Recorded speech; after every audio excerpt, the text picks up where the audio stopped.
participate as well. And just 3 women were selected in Nigeria, and 2 of those were from WIMBIZ. We participated in the U-Win program a couple of years ago. We're currently launching the Smart Woman Initiative, which is in partnership with the Ministry of Communications Technology, and it is an app that is designed for the everyday woman to learn, to connect, to share with other women, and you receive tips on finance, on parenting, on leadership, on career, on business, whatever area that affects women. We've held several conferences. Okay. She can go on and on and on and on. It's called Women in Business. My mind was just going to the small business person.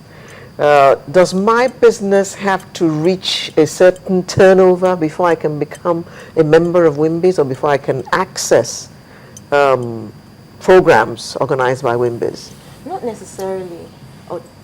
Yes. Yeah, well, no, you don't. If I'm a small business person, I just started I just opened a sewing place and I have 5 tailors. Yes. I'm a businesswoman.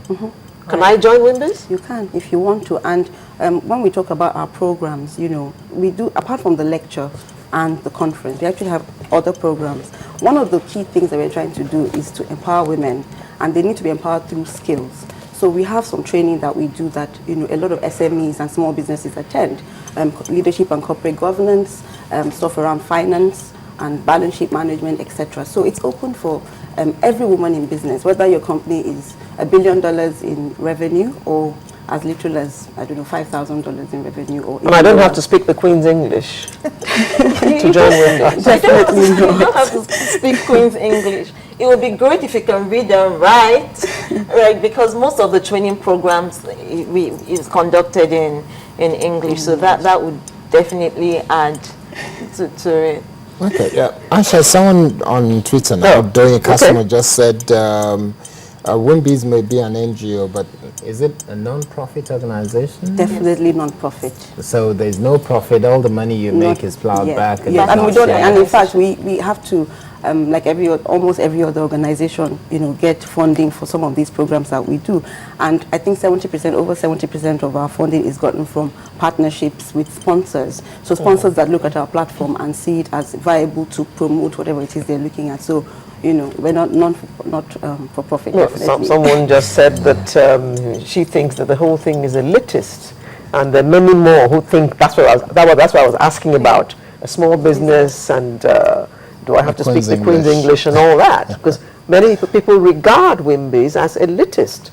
So what are you doing to erase this perception that people have? We're here. That's one thing we're doing. That's part of being elitist. Yes, not everybody has access to channels. We're constantly speaking about it. And I think the concept of being elitist is understood differently by different people.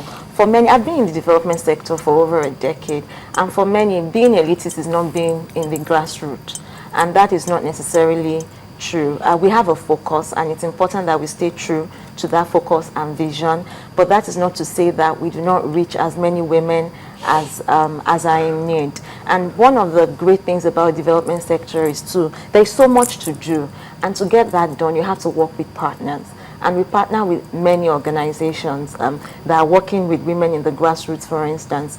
There's a young man, Bayo Moborio, that has the Unseen Nigerian Heroine Project that is going to come up around the International Women's Day. We are working with him on that. That's a man that he wants to celebrate women that nobody has ever heard of, and we think it's an important initiative to be a part of. The Smart Woman Initiative that I just talked about, the app, it reaches every woman, and so it's important to see it as there is a gap that we're feeling. It really doesn't matter at what level you are as a woman. The most important thing is that there is a need, and it's important to feel that need. And you are a woman.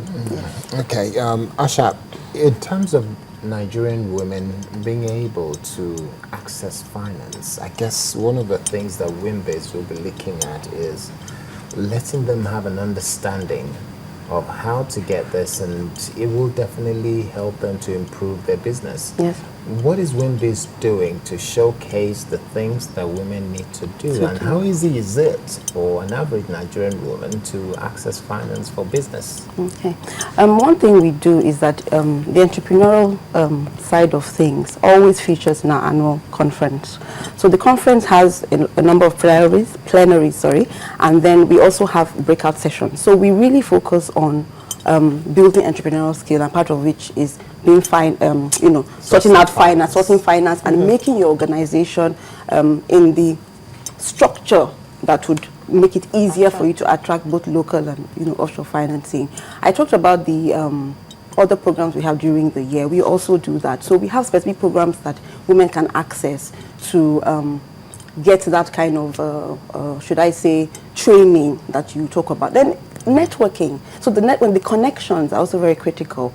So because it's one thing to be to have an organization that functions in a way that people will find you attractive to lend to you. It's another thing to have access to the decision makers and those organizations as well. So we connect women to those bodies that will be more likely to give them the funding. And of course, you said how easy it is. It's difficult, but it's increasingly, should I say, the market is opening up, increasingly, because now we're seeing more small businesses access finance that way. The UWIN project was a very good one, where women, that had ideas were coming up and structuring themselves and presenting those ideas, and on the strength of those ideas, we're getting funding. Okay, let me push you a little bit, but not in the direction of economics, in the direction of politics now. Are women taking more interest in politics? Because there is something that has been said consistently. No matter how much you praise Mr. President, the President of Nigeria now, Dr. Goodluck Jonathan, in terms of taking more women into governance, yes, if they're not showing interest in the direction of politics, it makes them not as relevant as they could possibly be in the realm of politics. I think women take an active interest in politics. I think where we failed in the past and where we need to do more is to make women more organized to more organized to come out. So it's one thing to be interested and to have a voice and to speak out and to have your opinions. It's another thing to enter the political sphere. There are certain things that need to happen. There's a certain way you need to be. So I think we're partnering with the Nigerian Women's Trust Fund in that regard to say, where are the women that are interested? How do we get them ready to access that whole program? Because it's one thing to, say that, oh, I have an interest and I want to go for a political position. It's another thing to be ready to access it, to be ready to go out there and do it. And that's what we're doing.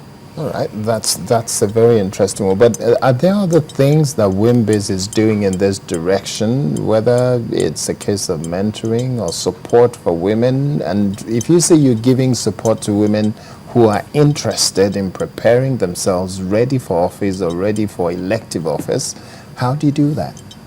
Right, the mentoring is very important because we have a very strong mentoring program. In any area of life, really, you need mentoring, whether you're a man or a woman. And we've identified the need to really improve or build the skills of women that would run for office or want to participate in politics. What we're doing with this, again, I mentioned partnerships because we really believe in partnerships. We're working with the Nigerian Women's Trust Fund. It's another non-profit organization based in Abuja that is really driving the inclusion or participation of women in the upcoming elections. So what we're doing is working together with them to identify women that are so inclined and to build them and prepare them so that they don't think they're just going to fill a gap or they're just going because they are women. Well, no one is going to listen to you just because you're a woman. They will listen to you because you have something to offer. You're bringing change to the table. And those are the sort of women that we're building that would go there and not wonder, what am I doing here? But they would hit the ground running. Okay. So WIMBIZ annual lecture, Thursday, 13th of March, Civic Center, if you're interested. You've got the email address, you've got the telephone number, and you can follow them at WIMBIZ. You can tweet at them at WIMBIZ. Yes, so we've been chatting with the Executive Director of WIMBIZ, Mosun Layode, and Executive Council Member and Head Annual Lecture Planning Committee, Aisha Ahmad. Thank you very much Thank for you coming very to much. tell for us having about us. happenings at WIMBIZ. I hope we will see you before the end of this year. Definitely. Soon. Thank you. So good luck at the lecture. Thank you. Sunrise will return momentarily. Please just stay where you are.